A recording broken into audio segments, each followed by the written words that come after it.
Other news that we are tracking.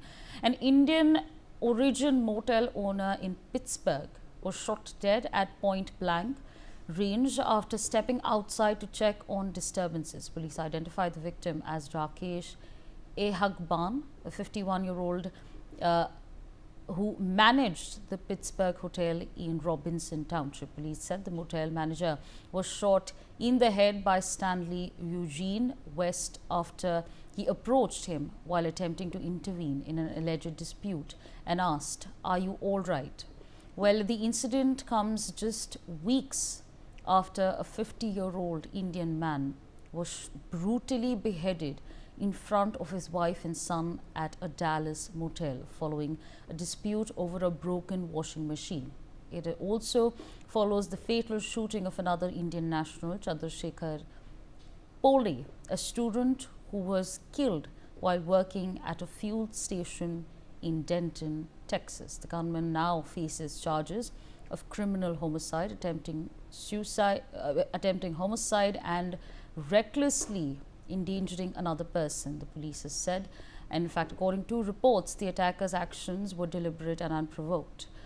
The police has not identified a motive for the shooting as of yet. My colleague Brian Thomas with us on the broadcast to give us more of this. Brian, it's a very sad situation now that every day, unfortunately, we're talking about deaths of Indian people, Indian origin people in the United States. Now again tracking another development at this point in time. What is the information that we have with us as far as this case goes? Well, clearly, as of now, a 50-year-old Indian origin motel manager, Rakesh Ehagaban, was tragically shot dead outside a motel in Robinson Township, Pittsburgh, after he stepped out to check on a disturbance in the parking lot. And according to Allegheny County Police itself, the incident began when when the 37-year-old Stanley Eugene shot a woman following an argument outside the motel where he had been staying. And Ehagaban also, who managed the property, reportedly came out after hearing gunfire and approached the scene to help. What police said that Gunman walked up to the West and asked if they are all right. And surveillance footage also reviewed by investigators shows West then walking towards him, pulling out a gun and shooting him in the head at point blank. And the victim instantly died at the scene. Authorities also said that West fled the location in a U-Haul truck. Subsequent police pursuit also ended in a gunfight when officers located his vehicle in Pittsburgh East Hill area. Now, West allegedly opened fire, striking a city detective in the leg before being shot multiple times by a responding officer, and he was later then taken into custody and is now being treated for his injuries. Even the female victim, who was initially shot in the motel parking lot, managed to drive her car with a child inside to nearby auto repair shop where police later found her. She remains still hospitalized in critical condition while the child was unharmed. And investigators also confirmed that West had been living at the motel with the woman and the child for about 2 weeks and has also listed a residence on Page Street in Pittsburgh northern side itself. Yes. Absolutely, Brian. Thank you so much for joining us and sharing all those details with us. Professor Madhav Nalapa, the editorial director of the Sunday Guardian, with us on the broadcast. Sir, we're of course tracking very unfortunate developments at this point in time, and what's even sadder is the fact that this is not the first time that we're tracking such developments. Just yesterday we were talking about a Hyderabadi student who was shot dead in Texas. Now we're tracking developments from Pittsburgh. How are you viewing the developments that are taking place? Is it really, what do you essentially make of it, and why isn't the United States waking up to the fact that this is happening multiple times? There are as many as over 800 deaths of Indian nationals that have been reported since 2018. Well, I'd like to point out that the U.S. government needs to take cognizance of this kind of activity.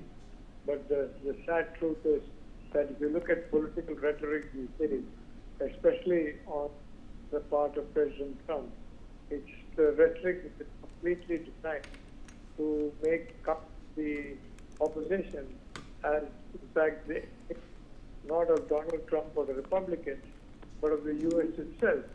I think this is having a very toxic effect. And yes, the harmless query resulted in this terrible tragedy. I think, of course, in the United States, you have a lot of crack addicts. And if you have now a person making a harmless query at a crack addict, and the crack addict gun, well then, that person may take out the gun and shoot this individual. The fact is, it's becoming more and more safe for citizens to walk around the state. Instead of becoming more safe, it's becoming more unsafe. And as far as the Indians are concerned, they are a particular object of interest. For simple reasons, they are doing very well indeed.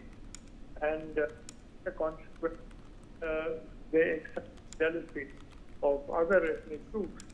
So quite frankly, it's an immense tragedy that is fallen yet another family with links to India.